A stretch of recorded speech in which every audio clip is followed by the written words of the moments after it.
முருகா, என் அன்பு பிள்ளையே, இந்த மாலை நேரத்தை மட்டும் விட்டு விடாதே.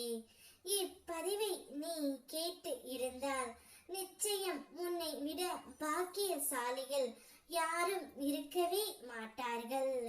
பெரும் மகிழ்ச்சி ஒன்று உனக்காக இப்பொழுது காத்து கொண்டு இருக்கின்றது. இது உனக்காகவே அப்பா நான் எழுதியது தங்கமே. இதை யாராலும் மாற்ற முடியாது என்று நான் உனக்கு உறுதி அளிக்கின்றேன். யார் எப்படி இருந்தால் என்ன, நீ எப்போதும் என் பிள்ளையாகவே இருப்பாய். எந்த ஒரு செயலையும் தயங்காமல் செய் தங்கமே.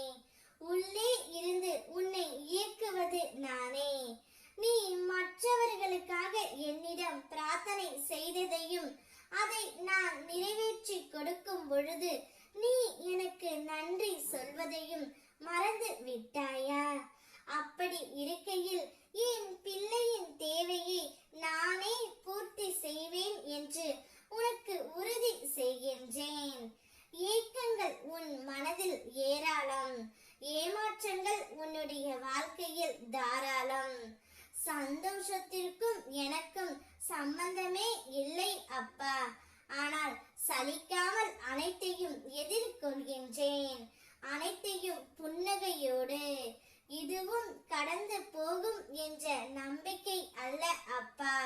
அனைத்தையும் என் முருகனப்பா மாற்றுவார் என்ற தன்னம்பிக்கையில் அனுதினமும் என்னையே நினைத்து உன்னுடைய கஷ்டத்தை கடந்து செல்கின்றாய் பிள்ளையே. அனைத்தையும் நான் நிச்சயம் அறிவேன். உன்னை நிச்சயம் நான் நல் வழியும் படுத்துவேன். உன் வேண்டுதல்கள் யாவும் ஒவ்வொன்றாக நிறைவேற்றி நான் கொடுப்பேன். உன் அருகிலேயே நான் இருக்கின்றேன். மற்றவர்களின் விடியலுக்காக காத்து இருக்கின்றாய்.